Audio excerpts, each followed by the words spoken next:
Hari ini kita perkenalkan buku ini, Bagaimana Mengkaji Bible.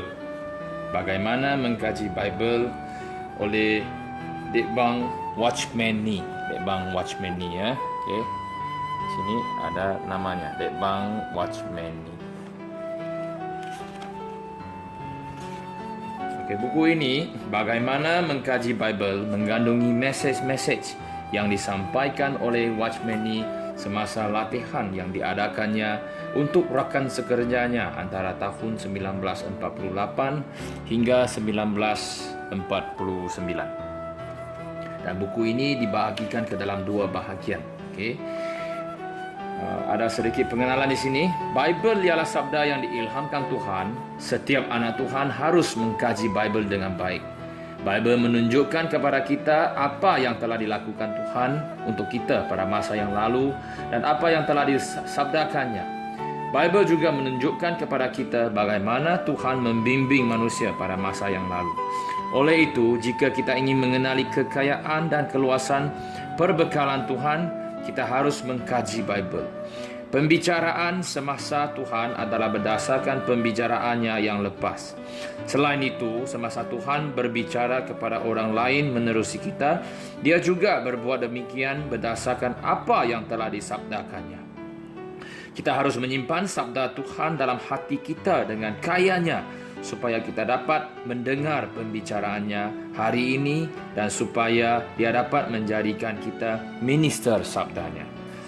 Tujuan kami menerbitkan mesej-mesej ini adalah untuk membentangkan prasyarat dan cara utama untuk mengkaji Bible sebagai bantuan kepada orang yang berhasrat untuk mengenali Bible. Semoga Tuhan memberkati buku ini dan segenap pembacanya. Amen. Dan dalam bahagian 1 dia meliputi 2 bab tentang persiapan orang, dan ada 3 prasyarat masuk ke dalam 3 perkara berkenaan Roh Kudus. Dan bahagian kedua dia tentang cara-cara mengkaji Bible. Ada kekunci untuk mengkaji Bible, amalan mengkaji Bible, dan pelbagai rancangan untuk mengkaji Bible. Seseorang yang ingin mengkaji Bible dengan baik harus memenuhi 2 syarat yang asas. Syarat pertama ialah seseorang itu haruslah betul.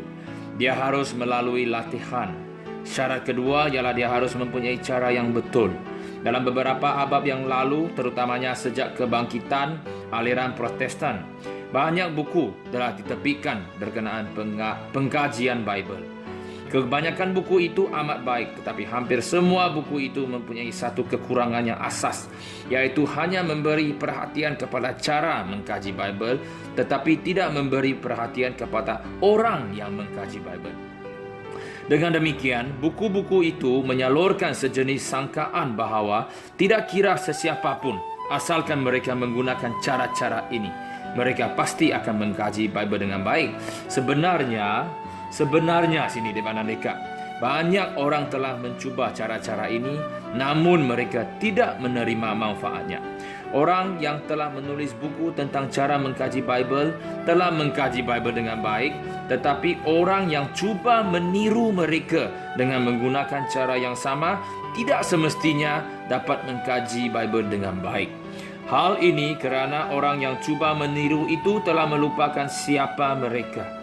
Pengkajian Bible bukan sahaja bergantung pada cara, tetapi juga pada orang itu sendiri. Sesetengah orang dapat membaca Bible dengan baik kerana mereka merupakan orang yang banyak belajar di hadapan Tuhan. Oleh itu, apabila mereka menemui cara yang betul untuk membantu kajian mereka, mereka dapat menerima manfaat besar. Sekadar menyampaikan cara yang betul tanpa mempertimbangkan jenis orang itu merupakan suatu kesilapan.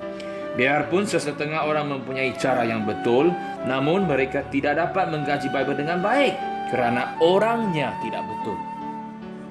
Butir ini sangat penting. Pengkajian Bible bukan sahaja tentang cara yang betul, tetapi orang yang betul. Seseorang haruslah betul sebelum dia dapat menggunakan cara yang betul untuk mengkaji.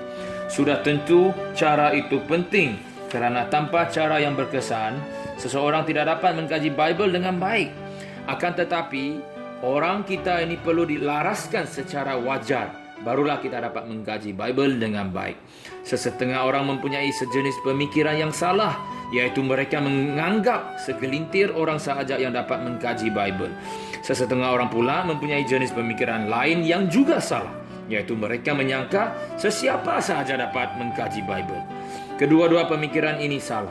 Bukanlah segelintir orang sahaja yang dapat mengkaji Bible, dan bukanlah juga sesiapa sahaja yang dapat mengkaji Bible. Hanya sejenis orang sahaja yang dapat mengkaji Bible. Dan kita harus menjadi jenis orang ini, barulah kita dapat mengkaji Bible dengan baik. Kita harus melihat bahawa orang adalah yang terutama, cara adalah yang kedua. Jika orang itu betul, cara yang betul dapat dimanfaatkan. Sesetengah orang terlalu mementingkan cara yang betul. Meskipun kita memberi perhatian kepada cara yang baik, namun kita sama sekali tidak harus meletakkan cara di tempat yang pertama. Cara tidak datang dahulu, orang yang datang dahulu. Dibandingkan cara tidak datang dahulu, orang yang datang dahulu.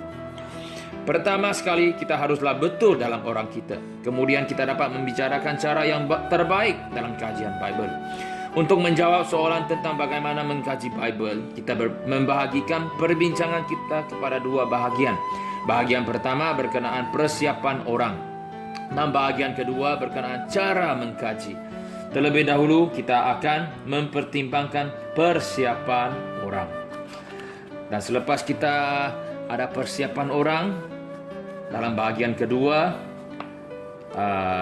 Bang Watchman ini teruskan, kita akan memberi perhatian kepada orang yang mengkaji Bible.